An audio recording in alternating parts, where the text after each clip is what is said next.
So God wants to speak through me to deliver a message to you.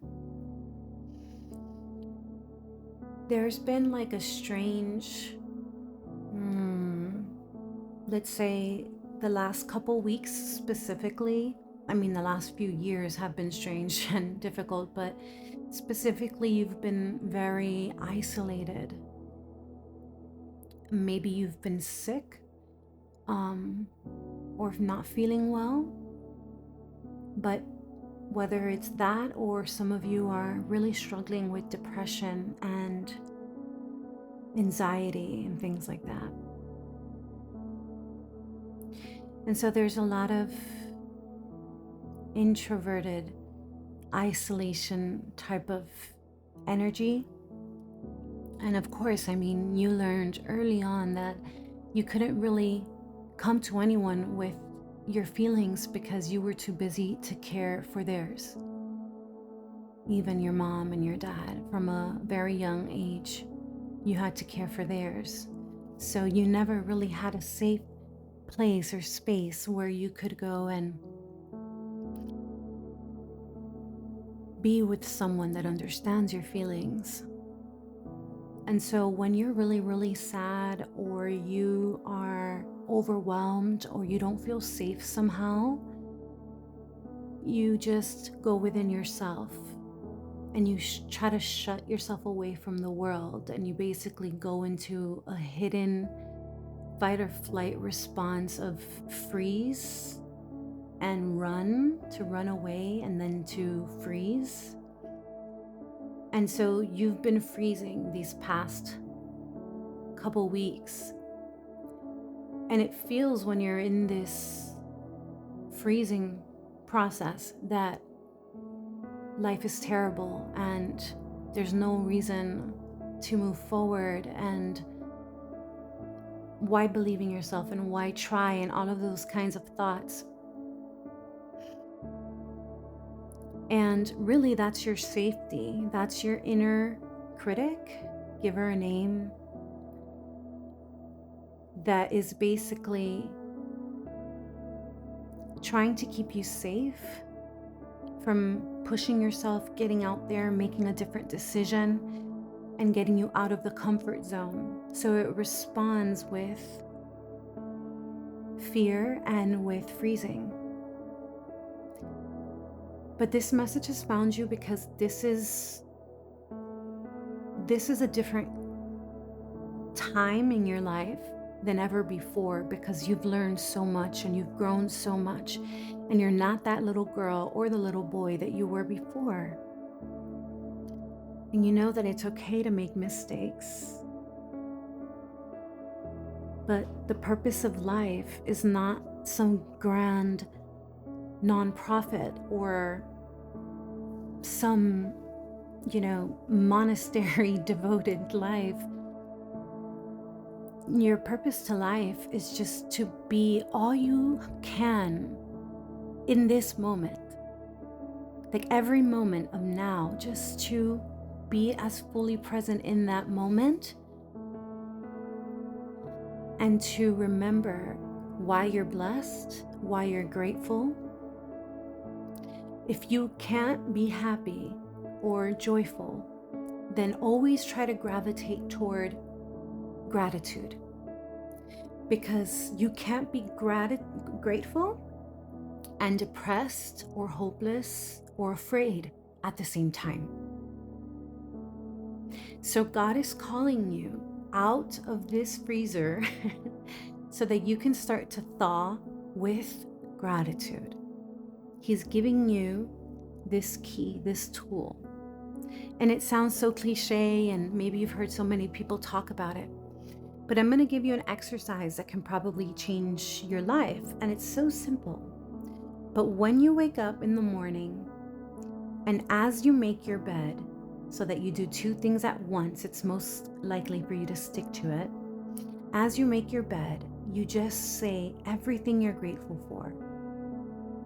And I can give you an example of that. So it's like, thank you, as I'm doing my bed, I'm so grateful that I can stand up. I'm so grateful that I woke up this morning. I'm so grateful that I could breathe, that I could see, I have vision. I'm so grateful that I could hear. I'm so grateful that today I'm able to get out of bed. I'm so grateful that I woke up in a warm bed, in a safe place, or in my own home or my own apartment. I'm so grateful that I have these clothes and I have,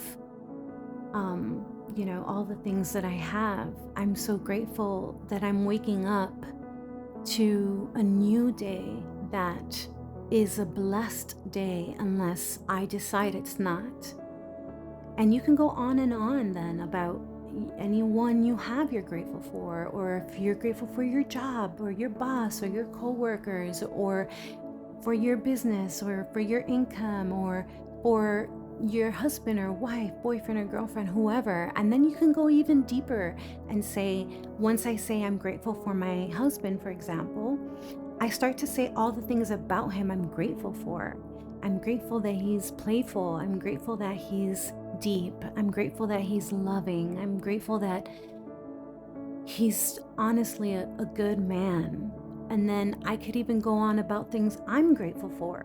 And you might already be feeling better. Because, like I said, you can't be grateful and sad or angry at the same time. It literally is like a magic wand. And you can go into things you're grateful about yourself. I'm grateful that I like myself. I like how kind I am. I like how connected to spirit or to God I am. I'm grateful that I have such a wonderful speaking voice. I'm grateful that I'm creative. I'm grateful that I have my own ministry. I'm grateful for the way that I unconditionally love people and I show up for people without an agenda, just to hold space for other people. I'm grateful for that. I'm grateful for who I am. I like who I am. And already you can start to feel a shift. It's very important, those first 30 minutes in the day, that you say what you're grateful for, make it as long as possible in your own mind. If you want to speak it out loud or write it, you can. And then watch something positive. So try to find a speaker like me, for example. I'm a faith influencer. I'm also a spiritual teacher and a spiritual minister. Find someone whose content is going to uplift you, is going to make you feel better. And this could be an influencer, or this could be a pastor that you like, inspirational content creator, anything like that. But just at least 10 minutes, if you can go out and walk around the block for 10 minutes and hear something positive. Me, I love Joel Osteen because he's just so positive. I mean, oh my gosh, but you could find whatever resonates with you, and just those two things, gratitude, a walk around the block if you can, and just listening to something positive that uplifts your spirit. It could also be music, like not just radio music, but I mean like devotional music, worship music. If not that kind of meditation music or something like that. And then I go into myself and I just tell myself that today is a great day. Today is a day that can change everything. And throughout the day, I say, every day I'm getting better and better. In every way, every day I'm getting better and better. All throughout the day, just underneath my breath. Every day, in every way, I'm getting better and better. If you try this, I promise you will thaw faster than you think. And this time, when you come out of freeze, you'll know that it was for a reason.